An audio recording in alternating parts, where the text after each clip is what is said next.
بسم الله الرحمن الرحيم نحمده ونصلي على رسوله الكريم اما بعد فاعوذ بالله من الشیطان الرجیم بسم اللہ الرحمن الرحیم۔ عزیز طلباء کرام السلام علیکم ورحمۃ اللہ وبرکاتہ۔ امید ہے آپ سب حضرات خیریت سے ہوں گے۔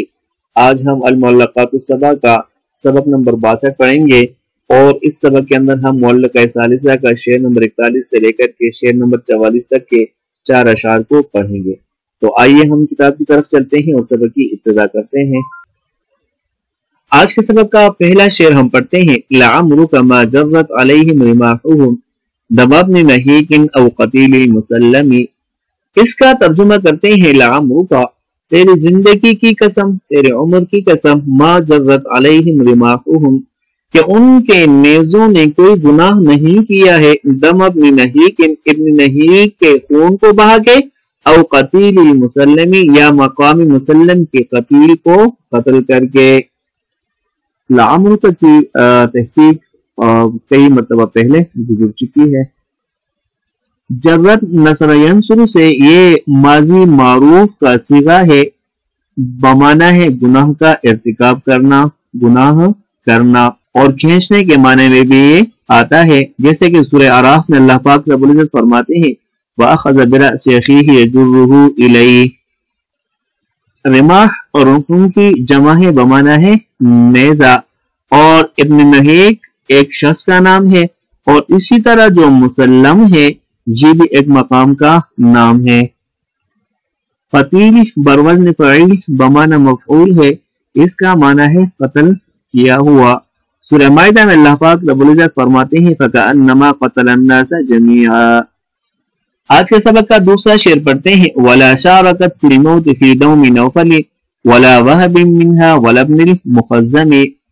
وَلَا شَارَكَتْ فِي الْمَوْتِ فِي دَمِ نَوْفَلٍ، اور نہ وہ نیزیں شامل ہوئے نوفل کے موت میں، وَلَا وَهْبٍ اور نہ وہب کے موت میں، وَلَا ابْنِ الْمُخَزَّمِ اور نہ مخزم کے بیٹے کے خون میں۔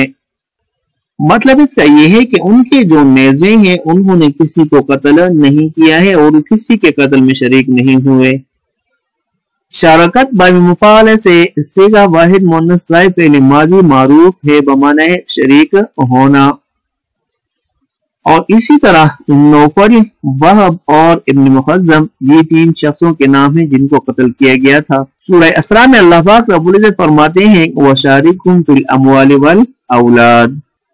آج کے سبق کا تیسرا شعر پڑھتے ہیں فَكُلًّا أَرَاهُمْ أَصْبَحُوا يَعْقِلُونَهُ صَحِيحَاتِ مَالٍ طَالِعَاتٍ بِمَخْرِمِ۔ اس کا ترجمہ کرتے ہیں فَكُلًّا أَرَاهُمْ میں ان سب کے سب کو دیکھتا ہوں أَصْبَحُوا يَعْقِلُونَهُ صَحِيحَاتِ مَالٍ کہ وہ دیت دے رہے ہیں اپنے عمدہ اور کبھی مال کو، طالعات بمخرم جو قوت کی وجہ سے پہاڑ کی چوٹی پر چڑھنے والے ہیں۔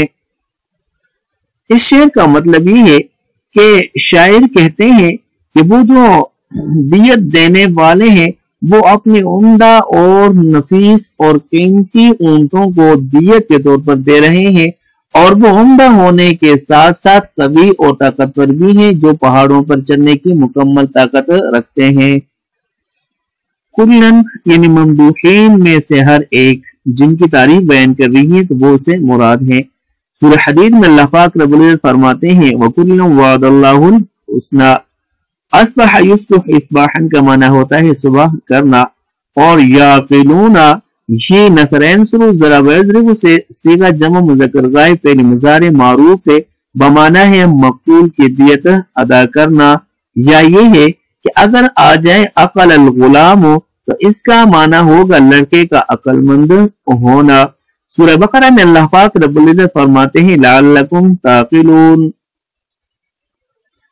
صحیحات یہ ایسے مال کو کہا جاتا ہے جو نقائص سے پاک ہو، یعنی عمدہ اور نفیس قیمتی مال کو کہا جاتا ہے۔ طالعات یہ چڑھ جانے کو کہا جاتا ہے، اور مخرم جو ہے پہاڑ کی چوٹی کو کہا جاتا ہے، یا ریت میں جو راستہ بنایا جاتا ہے اس کو مخرم کہا جاتا ہے۔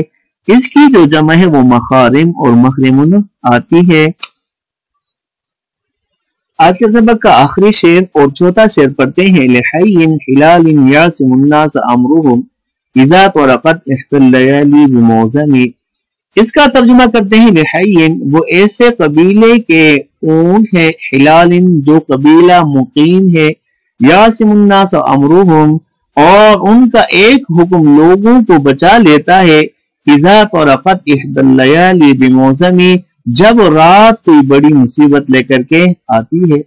اس کا مطلب یہ ہے کہ جب کوئی بڑی مصیبت آ جاتی ہے تو یہ اتنی طاقتور قبیلہ ہے کہ وہ ان کا ایک حکم اس مصیبت کو ختم کر دیتا ہے. مطلب ختم کرنے کا یہ ہے کہ لوگوں کی مدد کر دیتے ہیں اور لوگوں کو اس مصیبت سے آزاد کر دیتے ہیں. حی قبیلے کو کہا جاتا ہے اور حلال حلتن کی جمع ہے، بمانا ہے اترنے کی جگہ. مجلس کو بھی کہا جاتا ہے، اسی طرح جمع ہونے کی جگہ کو بھی حلال کہا جاتا ہے. یہاں پہ جو مراد ہے وہ مقیم قبیلہ، مطلب اس کا یہ ہے کہ وہ ایسا قبیلہ ہے جو یہاں کا مقیم ہے اور فقر و فاقت کی وجہ سے در بدر کرنے والا نہیں ہے. سورہ رات میں اللہ پاک رب العزت فرماتے ہیں او تحل قریبا من دارہم. یاسم صیغہ واحد مذکر غائب فعل مضارع معروف ہے، بمانا ہے حفاظت کرنا، بچانا. سورہ مائدہ میں اللہ پاک رب العزت فرماتے ہیں واللہ یعصمک من الناس. فرقت نصر ینصر سے صیغہ واحد مؤنث غائب فعل ماضی معروف ہے، بمانا ہے رات کے وقت آنا. سورہ طارق میں اللہ پاک رب العزت فرماتے ہیں والسماء والطارق. احدى اللیالی راتوں میں سے کوئی ایک رات. اب احتا کی نسبت جب لیالی کی طرف ہو تو اس سے مراد فرد واحد غیر متعین ہوتا ہے، یعنی کوئی بھی رات. اور موزم بمانا ہے بڑا، اکثر حصہ. یہاں پہ اس کا جو موصوف ہے وہ محذوف ہے اور تقدیر عبارت ہے حادث معظم بڑی مصیبت. جیسا کہ سورہ احزاب میں اللہ پاک رب العزت فرماتے ہیں اعد اللہ لہم مغفرۃ واجرا عظیما. عزیز طلباء کرام، آج کے سبق کے لیے اتنا ہی کافی ہے، باقی انشاءاللہ العزیز ہم آئندہ سبق میں پڑھیں گے. تو تب تک کے لیے اجازت. السلام علیکم ورحمۃ اللہ وبرکاتہ.